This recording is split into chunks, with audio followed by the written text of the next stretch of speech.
The summer of '44. Europe is ablaze in the fire of the most terrible war in human history. On the Eastern Front, the Red Army is confidently moving west, liberating Soviet lands and crushing the Wehrmacht forces. Meanwhile, on the northern outskirts of the continent, Finland, this northern neighbor of the Soviet Union, still remained a loyal ally of Nazi Germany, closely tied to it by military and economic bonds. Their strategic position on the Karelian Isthmus, between Lake Ladoga and the Gulf of Finland, was of colossal importance. This was not just a border, but a key to Leningrad, whose blockade had already lasted for more than 900 days. Let's recall the Winter War of 39–40, when the Finns first encountered the might of the Red Army. Then, despite stubborn resistance, they were forced to cede part of their territories. But defeat did not break them. On the contrary, it strengthened their resolve. The experience of that war taught both the Finns and the Soviet command a great deal. And now, in the summer of '44, history was preparing to repeat itself, but on a completely different scale. After that ill-fated winter war, the Finns did not sit idly by. They understood perfectly well that, sooner or later, the Red Army would knock on their doors again. And for this moment, they prepared with all meticulousness and Finnish thoroughness. The Mannerheim Line, which the world already knew as a formidable obstacle, underwent massive modernization. This was not just a collection of scattered fortifications, but an entire system woven into the harsh, yet strategically advantageous landscape of the Karelian Isthmus. Its natural features, dense forests, cut by swamps and numerous lakes, became part of the defensive shield.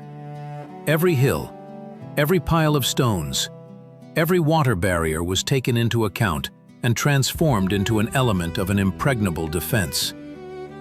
Finnish engineers used natural obstacles with ingenious simplicity and effectiveness.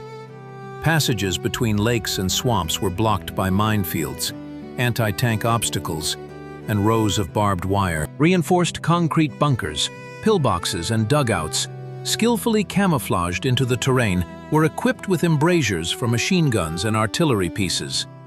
They were positioned to provide crossfire and create impassable kill zones.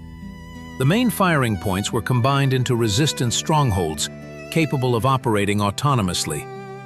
Each stronghold had its own supplies of food, ammunition, and even medical posts. This allowed Finnish troops to conduct a long and stubborn defense, even when cut off from the main forces. After the Winter War, many of these fortifications were strengthened, and new ones were built according to the latest in fortification science. The thickness of the walls and ceilings of the pillboxes increased, and multi-story bunkers appeared, capable of withstanding direct hits from heavy shells. Underground passages were laid inside them, connecting the firing points and ensuring the hidden movement of personnel. The Finns also significantly improved their observation and communication systems, allowing them to react promptly to enemy actions. These fortifications gave the Finnish troops undeniable tactical advantages. They could fire from protected positions, inflicting maximum damage on the advancing enemy while remaining relatively safe. Any attempt at a breakthrough resulted in huge losses for the attackers. The forested and swampy terrain limited the maneuver of Soviet tanks and infantry, forcing them to move through pre-sighted areas, and the dense forests made the effective use of aviation and large-caliber artillery impossible. As targets were extremely difficult to detect, the Mannerheim Line was not just a fortress, it was a living organism, capable of breathing and resisting, and now, in the summer of '44, it awaited its hour, ready to once again become an insurmountable barrier in the path of the Red Army. But the Red Army, hardened in battles with the Wehrmacht, was not standing still either. The year '44 arrived, and the main command headquarters, led by Iosif Vissarionovich Stalin, was well aware of the strategic importance of the Finnish direction. Leningrad, the hero city, was still under threat, and its complete liberation required Finland's withdrawal from the war. In the general staff of the Red Army, painstaking work began on developing a plan for an operation that was to become one of the most massive and complex in history. Not just a breakthrough, but a true rout, capable of breaking the Finns' will to resist. Stalin's personal involvement in the preparation of the offensive was immense. He personally oversaw every stage, from the formation of strike groups to the smallest details of logistical support. At meetings in the Kremlin, attended by marshals and generals, strategic concepts and tactical maneuvers were developed. Stalin demanded the impossible from his commanders: complete surprise, a crushing blow that would leave the enemy no chance. The main task was to concentrate a huge number of troops, equipment, and ammunition on the Karelian Isthmus, and in such a way that Finnish intelligence would suspect nothing. This was a task among tasks, given the scale of the transfer. Echelons with tanks, artillery pieces, ammunition, and soldiers moved to the front under the cover of night. Tens of thousands of tons of cargo, hundreds of thousands of soldiers. All this had to be secretly delivered and deployed in frontline conditions. Engineering troops built new roads, bridges, and railway lines in record time, ensuring uninterrupted logistics. All movements took place with strict secrecy. Radio silence, meticulous camouflage, disinformation measures. All this was part of a complex plan. False reports, imitation of troop transfers to other sectors of the front, active work of intelligence officers. Every element was aimed at misleading the enemy. Finnish intelligence, despite all its efforts, was never able to fully assess the scale of the impending strike. And of course, enormous attention was paid to ammunition. The artillery preparation was to be unprecedented in its power and duration. Thousands of tons of shells, mines, and cartridges were brought to warehouses. All this required colossal effort and precise calculation. Every box, every casing, everything mattered. As a result, by early June 44, a grouping was concentrated on the Karelian Isthmus that significantly outnumbered Finnish troops in terms of its firepower and strength. This was a real fist, ready to strike the enemy. The strategic plan of the main command headquarters was simple and brilliant at the same time. To break through the Mannerheim Line, reach operational space, encircle and destroy the main forces of the Finnish army, forcing Finland to withdraw from the war. This was a plan that was to change the course of history in the north. So, the strategic plan of the Supreme High Command was ready. But what were the forces that were to implement it, and to what extent did they surpass or fall short of their adversary? It's time to delve into the details to understand why this duel was, in essence, unequal. On the eve of the Vyborg-Petrozavodsk Operation, the Red Army represented a formidable force, tempered in the crucible of the Great Patriotic War. On the Karelian Isthmus, Soviet command concentrated over 260,000 men, united into the Leningrad front. They were opposed by about 75,000 Finnish soldiers, a difference in numbers of more than 3 times. But it wasn't just about quantity. Quality also played a crucial role. Soviet troops had a colossal advantage in weaponry. Just imagine, over 4,500 guns and mortars, about 1,000 tanks and self-propelled artillery installations, and almost 1,500 combat aircraft. The Finnish army could counter this with only about 1,100 guns and mortars, 110 tanks, and merely 250 aircraft. The numbers speak for themselves. This was overwhelming superiority, especially in the types of troops key for breaking through fortified areas: artillery, armored vehicles, and aviation.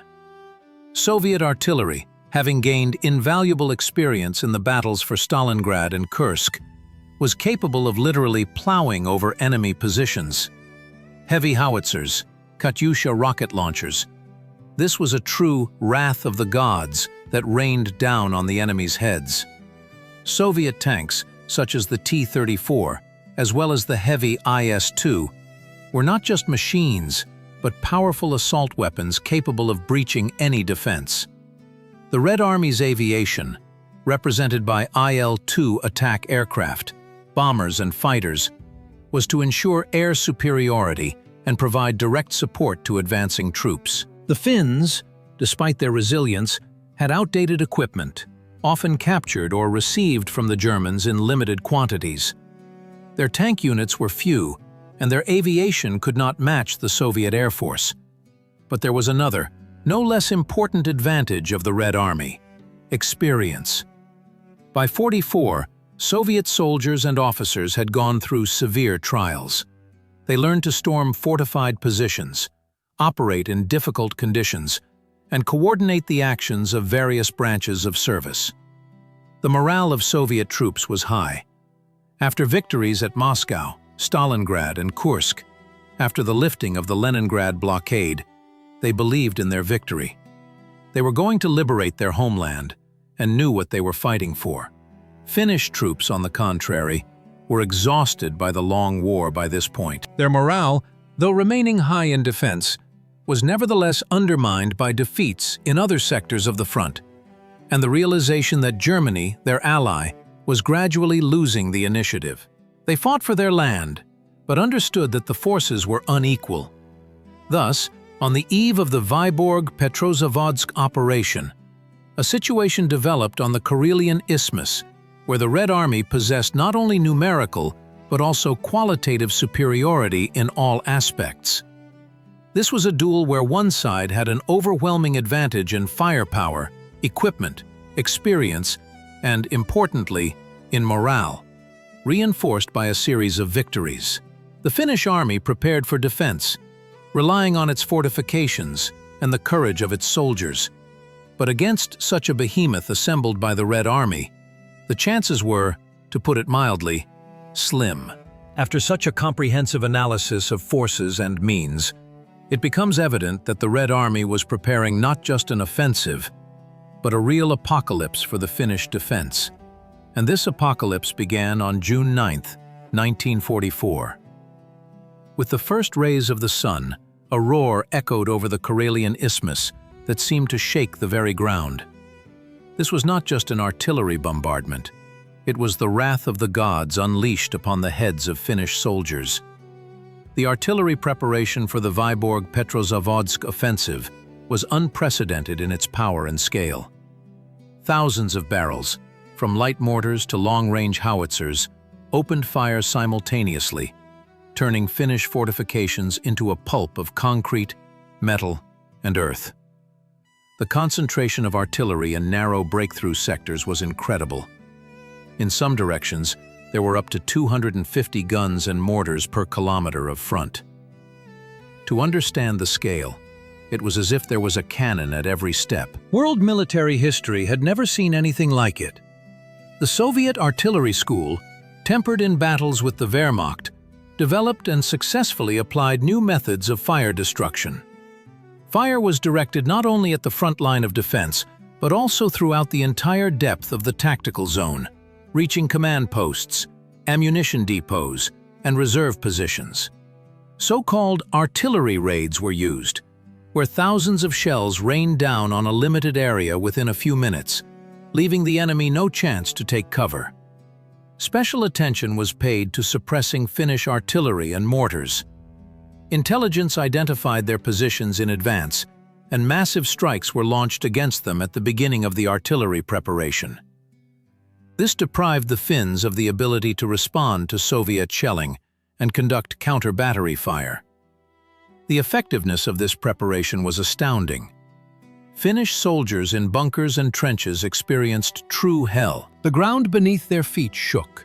The air was filled with smoke and the smell of explosives, and the roar was so loud that, according to eyewitnesses, eardrums burst.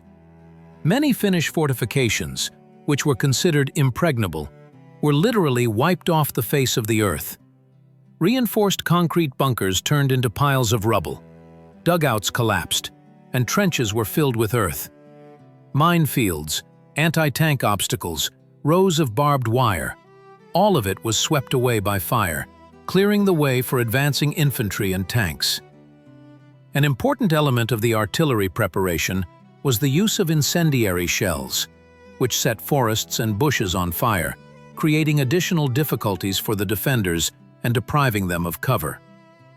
Smoke screens were also widely used, blinding the enemy and allowing assault groups to secretly approach surviving positions. This artillery preparation continued in some sectors for up to 2 hours, and during that time, tens of thousands of tons of metal rained down on the heads of Finnish soldiers. This was not just shelling, it was a true grinding down of the defense. The Red Army was not just preparing the ground for the offensive, it was creating it anew, clearing a path for its troops.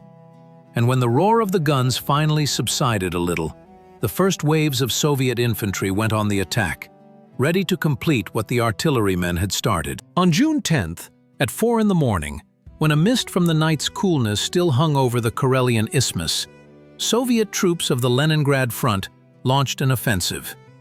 This was the culminating moment, for which unprecedented artillery preparation had been conducted. The main blow was struck in the sector between Lake Ladoga and the Gulf of Finland, where the most powerful strongholds of the Finnish defense were located. Assault groups were the first to engage in battle. These were specially trained units consisting of sappers, submachine gunners, flamethrower operators, and soldiers with anti-tank rifles. Their task was not simply to go on the attack, but literally to gnaw through the enemy's defenses, step by step overcoming minefields, barbed wire rows, and firing points.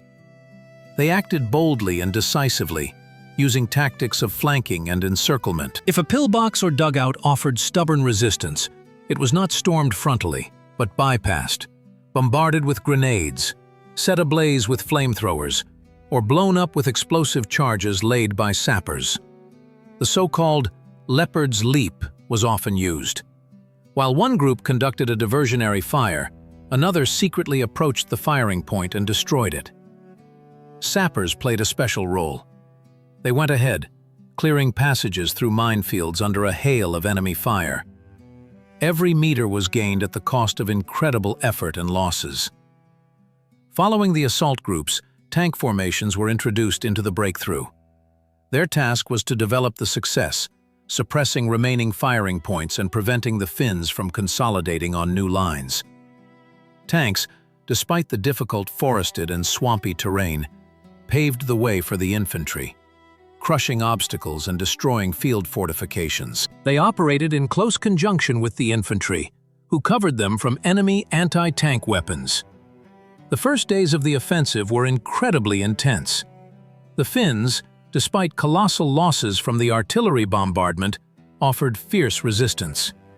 Every bunker, every strongpoint had to be taken by force. But the Soviet soldiers were full of determination. By the evening of June 10th, the troops of the Leningrad front had advanced up to 15 kilometers deep, breaking through the first, most powerful line of Finnish defense. This was a colossal success, but only the beginning. On June 11th and 12th, the offensive continued. Soviet troops, developing their success, increased their pace. New reserves were introduced into the breakthrough, which allowed maintaining a high pace of advance.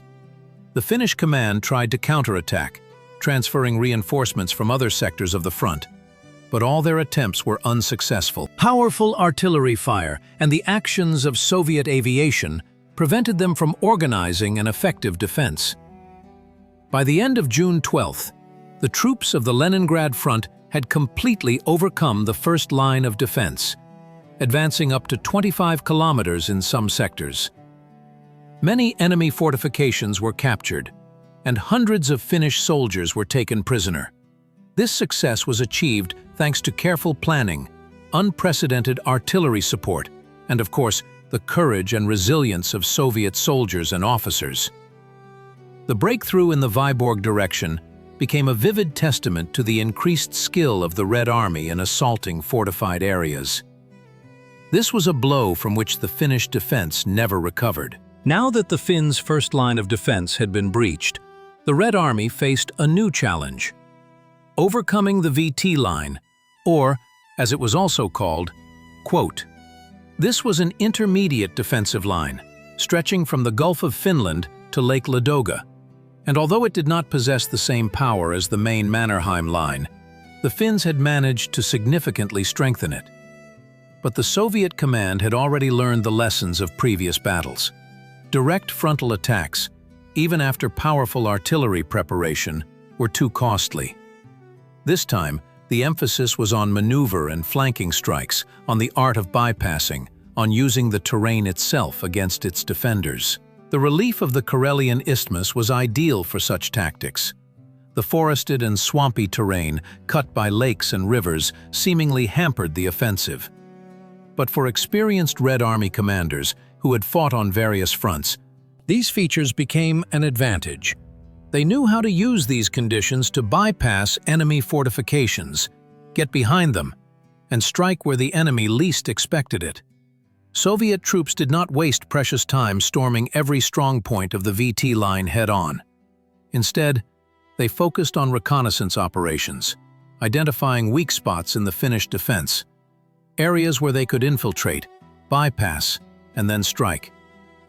Engineering units worked tirelessly, building roads through swamps, constructing corduroy roads and crossings over numerous water obstacles. This allowed tanks and artillery to advance through difficult-to-access areas where the Finns did not expect the appearance of heavy equipment. Special attention was paid to overcoming water obstacles. Rivers and lakes, which the Finns considered reliable natural barriers, became bridgeheads for the Soviet soldiers' offensive. Using pontoon bridges, ferries, and even makeshift rafts, advanced detachments forced water boundaries, bypassing strong points and creating a threat to the enemy's flanks and rear. Often, the crossing occurred under the cover of night, suddenly, when the Finns least expected it. The battles in dense forests and swamps were exhausting. Visibility was limited, orientation was difficult, and every step required enormous effort. But Soviet soldiers learned to fight in such conditions. They used the forest for stealthy movement, for organizing ambushes and sudden attacks. Assault groups, operating autonomously, penetrated deep into the Finnish defense, disrupting communications, destroying depots and headquarters, sowing panic in the rear. The Finns, accustomed to positional warfare, were not prepared for such maneuverable tactics. Their fortifications, designed for a frontal assault, lost their effectiveness when the enemy appeared from an unexpected direction. Defending units found themselves semi-encircled. Their supply lines were cut, and their firing points were suppressed from the flanks and rear. The battles for Uusi Kirkko, a key point of the VT line, were particularly illustrative. Instead of a direct assault, Soviet units, using maneuver, bypassed it from the flanks, creating a threat of encirclement. The Finnish command was forced to order a retreat to avoid complete defeat. This was a vivid example of how the art of bypassing, and not a frontal assault, brought victory. The breaching of the VT line was not just a breakthrough of defenses, but a demonstration of a new approach to warfare in difficult conditions. It was an art where tactics, engineering ingenuity, and the courage of soldiers merged to overcome seemingly insurmountable obstacles. And this success opened the way for the Red Army to its next strategically important goal, the city of Vyborg. After the breakthrough of the VT line, the Red Army pressed on towards its next, and one of its most crucial objectives, Vyborg. This city, situated on the shores of the Gulf of Finland, was not merely a large settlement, but a key stronghold of Finnish defense. Its fall would signify the ultimate shattering of Finnish will to resist. On June 20th, 1944, just 10 days after the operation began, Soviet troops of the Leningrad front approached Vyborg. What transpired next became a model of blitzkrieg, a swift and devastating blow that left the Finns no chance whatsoever. Instead of engaging in protracted street fighting, the Soviet command decided to bypass the city from the flanks, employing an already practiced tactic. The main thrust was not frontal, but across Vyborg Bay. This was a bold and audacious move that completely caught the Finnish command off guard. The forcing of Vyborg Bay began in the early morning. Under the cover of artillery fire and smoke screens, Advanced detachments of Soviet troops on assault boats, makeshift rafts, and even amphibious tanks crossed the water barrier. This was an incredibly difficult undertaking. The Finns, realizing the threat, opened a hail of fire, but they could no longer stop the rapid onslaught of the Red Army. Landing groups, disembarking on the shore, immediately entered battle, seizing bridgeheads and securing the crossing for the main forces. Simultaneously with the forcing of the bay, other parts of Soviet troops bypassed Vyborg from the east, cutting off retreat routes and creating a threat of encirclement. Finnish units in the city found themselves in a vice. Street fighting, though inevitable, was minimized in scale thanks to the flanking tactic and the speed of the offensive. Soviet tanks and infantry, operating in close coordination, rapidly advanced through the city streets, suppressing pockets of resistance. Every block had to be taken with a fight, but the Finns, demoralized by the rapid collapse of their defenses and the threat of encirclement, could no longer offer organized resistance. Their positions crumbled one after another. By the evening of June 20th, Vyborg was completely cleared of Finnish troops. The fall of this key stronghold was of colossal significance. Firstly, it opened a direct path for the Red Army to the 1939 border, which was one of the main strategic objectives of the operation. Secondly, it dealt a devastating blow to the morale of the Finnish army and government. The loss of Vyborg, which the Finns considered an impregnable fortress, was a shock to the entire country. This became a strong argument for those in the Finnish leadership who had long doubted the advisability of continuing the war. The rapid assault on Vyborg, its fall in just one day, demonstrated the increased skill of the Red Army in conducting complex offensive operations. This was not just the taking of a city, it was a signal to the whole world. The Red Army is capable of crushing any, even the most powerful defense. And for Finland, this signal sounded like a verdict. While the troops of the Leningrad front were rapidly breaking through to Vyborg, crushing the Finnish defenses on the Karelian Isthmus, on another sector, between Lake Onega and Lake Ladoga, an equally important and dramatic offensive was unfolding. On June 21, 1944, just one day after the fall of Vyborg, the Karelian Front, under the command of Army General Kirill Afanasyevich Meretskov, launched an offensive. Its goal was the liberation of Petrozavodsk, the capital of the Karelian Finnish SSR, and reaching the state border. But this sector of the front was a completely different world. There was no such powerful, echeloned defense here as on the Karelian Isthmus. However, the very nature of Karelia became an impregnable fortress. Endless taiga forests, impassable swamps, thousands of lakes and rivers, rocky ridges. All this made the advance of troops incredibly difficult. The Finns, well acquainted with the terrain, skillfully used these natural barriers, creating a system of strongholds, minefields, and roadblocks. Soviet troops had to break through fortifications in conditions where every step was taken with enormous difficulty. Roads were absent, and those that existed were narrow clearings, easily blocked by the enemy. Heavy equipment, artillery, supplies, all this had to be literally dragged through the forest thickets and swamps. Sapper units worked around the clock, laying corduroy roads, building bridges, and disarming mines. Every tree, every stone could conceal an ambush or a firing point. The forcing of numerous rivers and lakes was particularly difficult. The Finns blew up bridges, mined the banks, and shelled crossings. But Soviet soldiers showed miracles of ingenuity and courage. Under the cover of night, on makeshift rafts, fishing boats, and sometimes even by swimming, they crossed to the enemy bank, seized bridgeheads, and ensured the transfer of the main forces. Artillery, brought up to the very banks, suppressed enemy firing points, covering the crossing. Mines and landmines were a real scourge of the Karelian front. The Finns planted them everywhere, on roads, paths, in the forest, on riverbanks. Sappers, risking their lives, diffused thousands of deadly charges. Sometimes they had to resort to cunning, using guides from the local population or even specially trained dogs. But losses from mines were still significant. Despite all these difficulties, the offensive of the Karelian front developed successfully. Soviet troops, operating in small assault groups, bypassed Finnish strongholds, got behind their lines, and disrupted communications. Speed and surprise became the main trump cards. The Finns, stretched over a vast territory, could not quickly react to all threats. Their defense, although relying on natural barriers, could not withstand the onslaught of the Red Army, hardened in battles and possessing vast combat experience.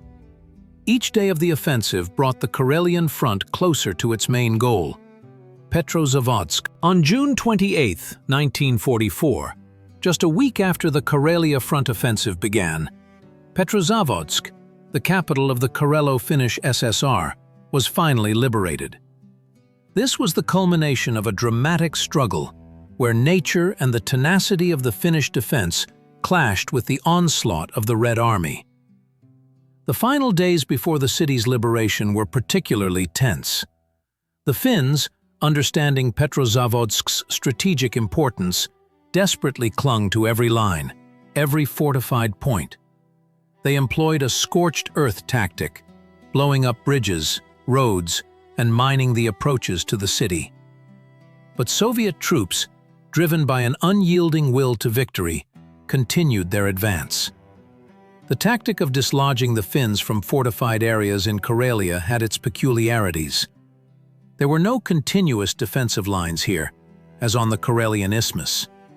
Instead, the Finns created pockets of resistance, relying on natural obstacles, hills, rocks, lakes, and swamps. These pockets consisted of well-camouflaged pillboxes, bunkers, machine gun nests, interconnected by trenches and protected by minefields. The Red Army applied a new, battle-proven tactic here. Assault groups, consisting of submachine gunners, sappers, flamethrower operators, and soldiers with anti-tank rifles, operated autonomously, bypassing enemy strongholds and penetrating their rear. They used not only firepower but also cunning and surprise.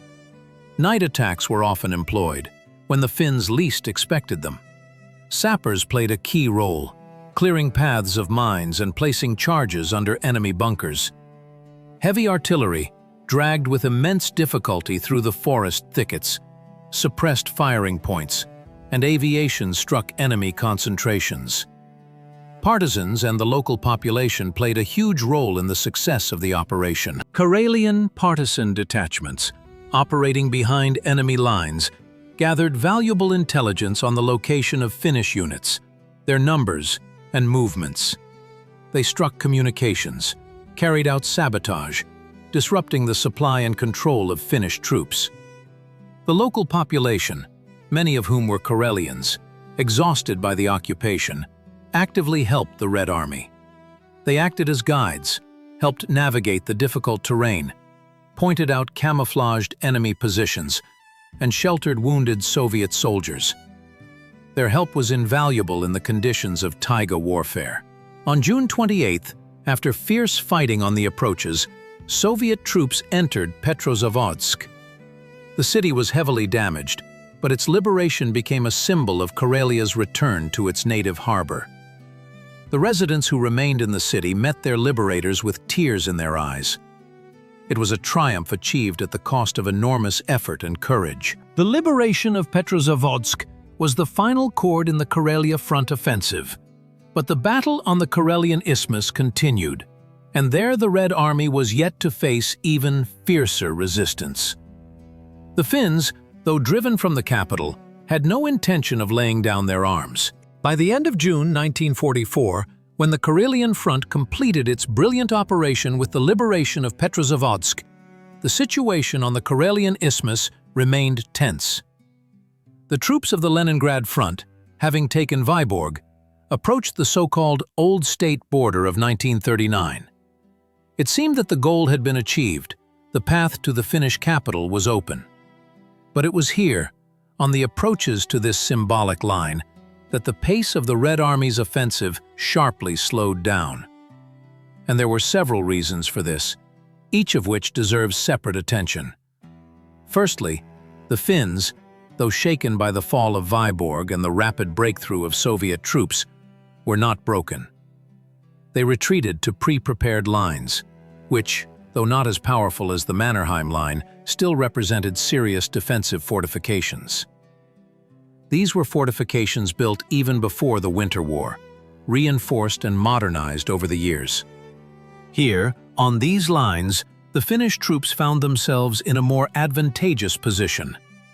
They fought on their own land, which they knew intimately, using every fold of the terrain, every lake and swamp to organize their defense. The morale of the Finns, defending their homeland, was high. Secondly, the Red Army had by this point covered an enormous distance. The soldiers were exhausted by continuous fighting, by colossal physical and moral strain. Supplies, though functioning without interruption, experienced difficulties due to the rapid advance of the troops. Roads were broken, and new ones were built with delays. There was a shortage of fresh reserves, as some forces had been transferred to other sections of the Eastern Front, where Operation Bagration was being prepared. Thirdly, the fierce resistance of the Finns significantly increased.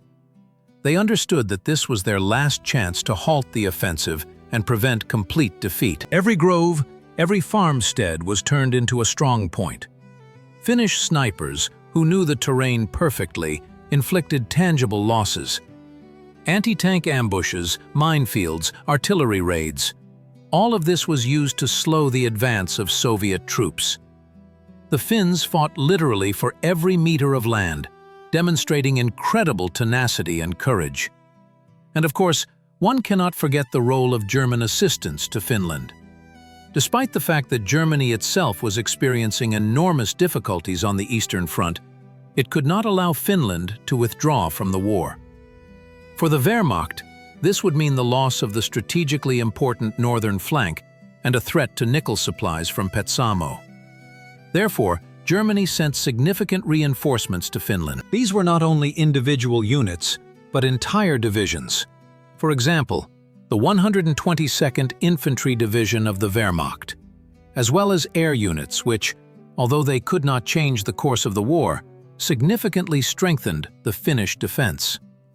German instructors trained Finnish soldiers in new tactical methods, supplying modern weaponry, including anti-tank weapons and artillery.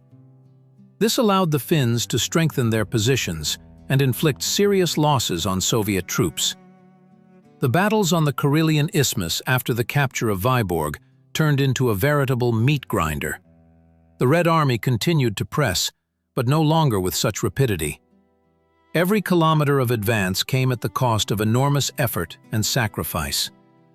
These were battles where Soviet soldiers had to demonstrate not only courage, but also ingenuity to overcome the fierce resistance of the Finns and their German allies. The culmination of the offensive, though slowed, did not stop, and Finland was drawing ever closer to realizing the inevitability of its defeat. The battles on the Karelian Isthmus, after the capture of Vyborg, turned into a real meat grinder.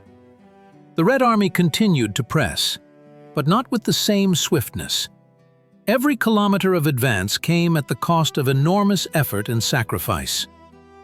These were battles where Soviet soldiers had to demonstrate not only courage, but also ingenuity to overcome the fierce resistance of the Finns and their German allies. The culmination of the offensive, though slowed, did not stop, and Finland was coming closer to realizing the inevitability of its defeat. But even under these circumstances, the Red Army didn't just push straight ahead. It learned, adapted, implementing tactical innovations that allowed it to successfully storm fortified areas in forested and swampy terrain. This was a true university of war, and the lessons learned here proved invaluable. Let's analyze these tactical findings, which became possible thanks to the experience of previous months and even years of heavy fighting. First and foremost, this concerned overcoming anti-tank obstacles. The Finns, drawing on their experience from the Winter War, created a complex system of anti-tank obstacles, hedgehogs, ditches, and minefields. But Soviet engineers and sappers found effective methods for neutralizing them. Tank trawls, special devices attached to tanks that cleared the way of mines, were widely used. Extended explosive charges were also employed. These were thrown onto minefields and detonated remotely, creating passages for infantry and equipment. Equally important was the coordination of different branches of service. In conditions of complex terrain and dense enemy fire, the synchronization of infantry, tanks, artillery, and aviation was crucial. Infantry, operating in close conjunction with tanks, covered them from enemy anti-tank weapons. Artillery, in turn, not only suppressed enemy firing points, but also created smokescreens, allowing assault groups to secretly approach enemy positions. Aviation, though limited in its capabilities due to dense forests, still struck identified targets and conducted reconnaissance. Particular attention was paid to organizing command and control in difficult terrain. Radio communication was often hampered, so signal flares, flags, and messengers were widely used. Commanders at all levels were constantly at the front line, personally leading the battle and making prompt decisions. Mobile command posts were established, moving along with advancing units, ensuring continuous control. Assault detachments and groups were also actively used. These small but well-armed and trained units, consisting of sappers, submachine gunners, flamethrower operators, and soldiers with anti-tank rifles, operated autonomously, penetrating deep into enemy defenses. They bypassed strong points, destroyed them from the flanks and rear, and disrupted enemy communications and control. Their actions were especially effective in forested terrain, where larger units could not operate as stealthily. The use of captured weapons and equipment also became one of the tactical innovations. Finnish machine guns, mortars, and sometimes even artillery pieces captured in battle were quickly put into service and used against their former owners. This allowed for saving resources and maximizing every opportunity to increase firepower. Thus, the Vyborg-Petrozavodsk offensive became not only an example of the Red Army's strategic mastery, but also a proving ground for developing new tactical techniques. The lessons learned in breaking through fortified areas in forested and swampy terrain were thoroughly studied and formed the basis for subsequent offensive operations, bringing closer the great victory. The culmination of the offensive, though it slowed, did not stop, and Finland drew ever closer to realizing the inevitability of its defeat. And it was then that the military rout on the Karelian Isthmus began to exert its most powerful impact, a political one. Imagine, just recently, the Finnish leadership, buoyed by German promises and relative successes on the front, believed it could negotiate a favorable peace for itself. But the fall of Vyborg, the rapid breakthrough of Soviet troops, and the liberation of Petrozavodsk, and most importantly, the enormous losses of the Finnish army, served as a cold shower for many in Helsinki. Public opinion in Finland, which until this point had been quite bellicose, began to noticeably change.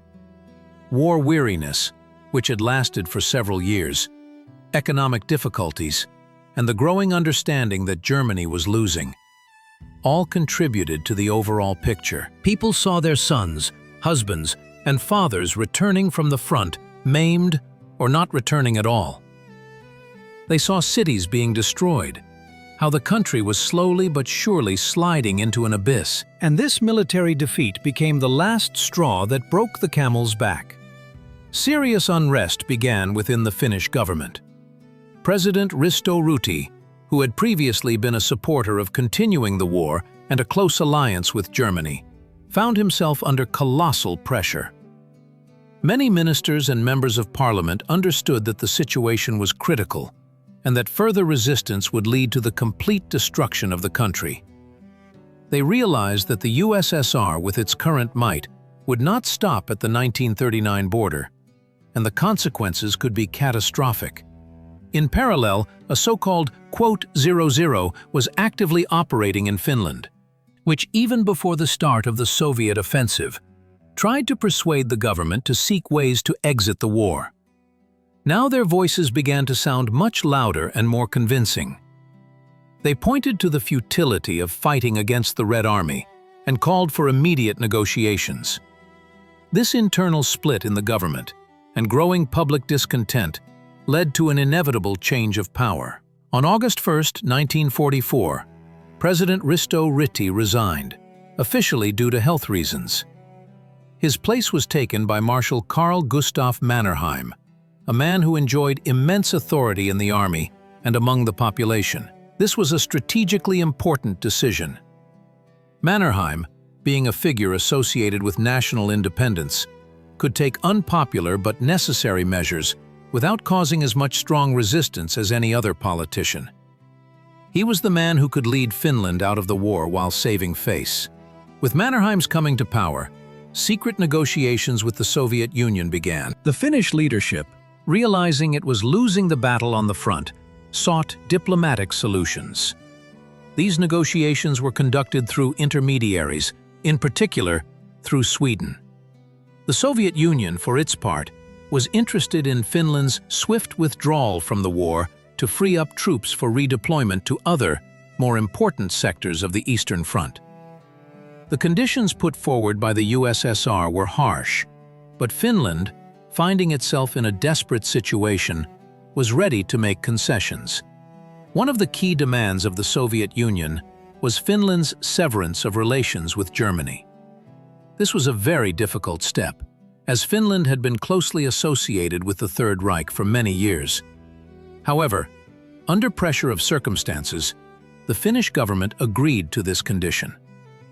On September 2, 1944, Finland officially announced the severance of relations with Germany and demanded the withdrawal of all German troops from its territory. This decision marked the beginning of the so-called Lapland War, in which the Finns now had to fight against their former allies.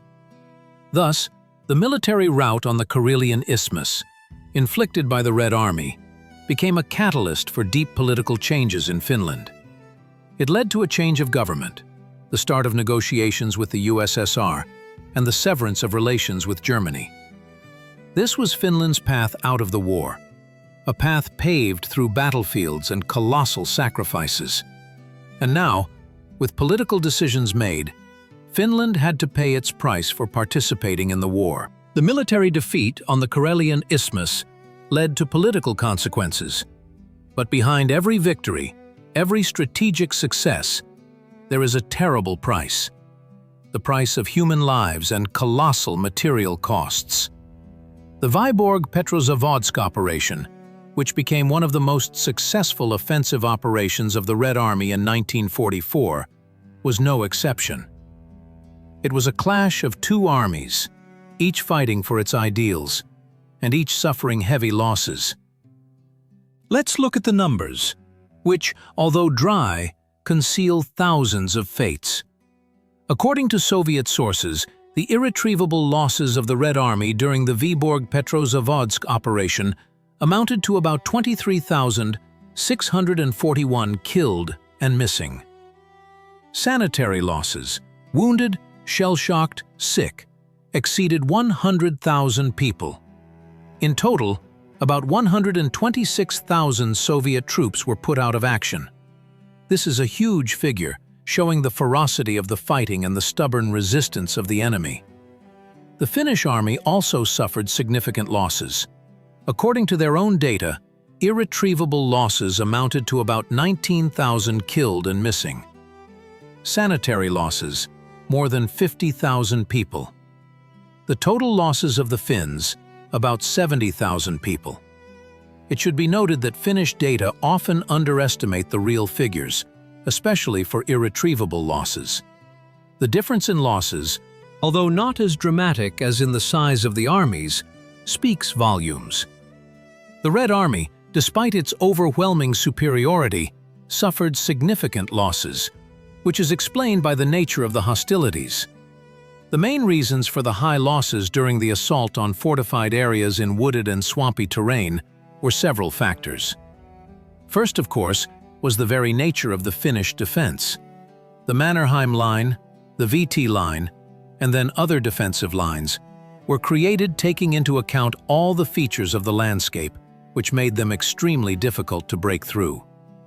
Pillboxes, dugouts, minefields, wire obstacles, all this required enormous efforts and sacrifices to overcome.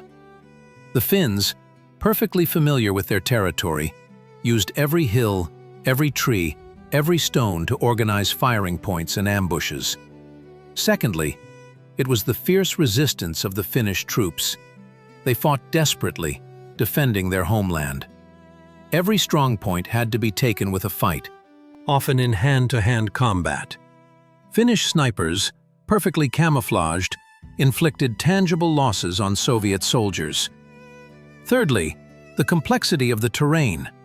Forests and swamps hindered maneuver, limited the use of tanks and artillery, complicated the evacuation of the wounded and the delivery of ammunition. In the dense forest, visibility was limited, which led to sudden clashes and losses. However, the Soviet command, perfectly understanding these difficulties, developed and implemented a number of methods to minimize losses.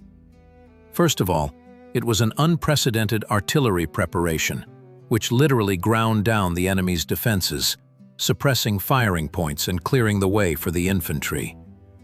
This allowed for a reduction in losses at the assault stage.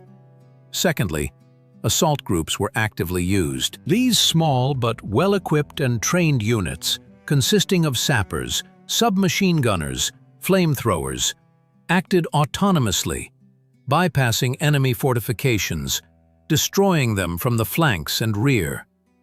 This allowed avoiding frontal attacks and reducing losses. Thirdly, it was the close interaction of all branches of the armed forces: infantry, tanks, artillery, aviation.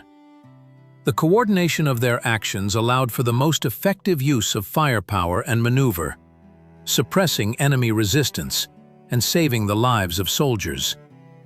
And of course, engineering preparation played a huge role. Sappers, risking their lives, cleared minefields, built bridges and causeways, and laid roads through swamps. This ensured the rapid advance of troops and reduced losses from mines and engineering obstacles. Material losses were also significant. The Red Army lost hundreds of tanks and self-propelled artillery mounts, thousands of guns and mortars, and dozens of aircraft. The Finnish army lost almost all of its armored vehicles, artillery, and aviation. These were colossal losses for both sides, but for Finland, they became catastrophic. The ratio of results to resources expended shows that the Vyborg-Petrozavodsk Operation, despite high losses, was strategically justified. The Red Army achieved all its goals. It broke through the Finnish defenses, liberated the Karelian Isthmus and Petrozavodsk, and forced Finland to withdraw from the war. The price of this victory was high, but it brought closer the great victory and changed the course of history in Northern Europe. So, the Vyborg-Petrozavodsk offensive is complete. The Red Army achieved all its objectives, broke through the most powerful defenses, liberated strategically important territories, and forced Finland out of the war. But what is its true historical significance? How did this seemingly localized operation on the northern flank of the Eastern Front influence the overall course of the Great Patriotic War, and even the entire Second World War? And what geopolitical consequences did it have for Soviet-Finnish relations and the post-war arrangement of Northern Europe? Let's start with the place of the Vyborg-Petrozavodsk offensive in the history of the Great Patriotic War. It became one of the key links in the chain of the O of 44, a series of strategic offensive operations that finally broke the back of the Wehrmacht. This operation demonstrated the increased skill of the Red Army in breaking through deeply echeloned defenses in the most difficult natural conditions. The experience gained in storming the Mannerheim Line and the VT Line became invaluable for further operations to liberate Europe. The Soviet command learned to effectively use massive artillery, aviation, armored vehicles, and most importantly, to coordinate the actions of all branches of service to achieve maximum effect with minimal losses. This victory strengthened the morale of Soviet troops and the entire nation, showing that even the most impregnable fortifications would not withstand the onslaught of the Red Army. As for the impact on the overall course of World War II, the significance of the operation here is also difficult to overestimate. Finland's exit from the war, although it did not lead to the immediate collapse of Germany, deprived it of an important ally and strategic foothold in the north. Germany lost the ability to threaten northern sea lanes and Lend-Lease supplies, and also lost Finnish resources, particularly nickel from Petsamo. Moreover, Finland was forced to enter the so-called Lapland War against its former allies, which drew significant Wehrmacht forces to the north, weakening it on other sectors of the front. This became another nail in the coffin of Nazi Germany, which was already bleeding out on the Eastern Front. Now let's move on to the long-term geopolitical consequences. For Soviet-Finnish relations, the Vyborg-Petrozavodsk offensive became a turning point. It finally secured for the Soviet Union the territories obtained after the Winter War, including the Karelian Isthmus and access to the Gulf of Finland. Finland, having suffered defeat, was forced to revise its foreign policy, abandoning its orientation towards Germany and choosing the path of neutrality. This neutrality, known as Finlandization, became the cornerstone of the post-war arrangement of Northern Europe. Finland, being in close proximity to the USSR, retained its independence, but at the same time was forced to take into account the interests of its powerful eastern neighbor. This was a difficult but pragmatic decision that allowed the country to avoid occupation and maintain sovereignty. In the post-war period, Finland became a bridge between East and West, playing an important role in international politics and economics. Its experience of Finlandization became an example for other small countries in the shadow of great powers. The Vyborg-Petrozavodsk offensive, although bloody and requiring enormous sacrifices, was a triumph of Soviet military art. It not only achieved its immediate goals but also had far-reaching consequences, changing the map of Northern Europe and influencing the course of the entire Second World War. This was a victory that cemented the status of the Red Army as one of the most powerful and effective armies in the world, capable of crushing any defense and achieving its assigned strategic objectives.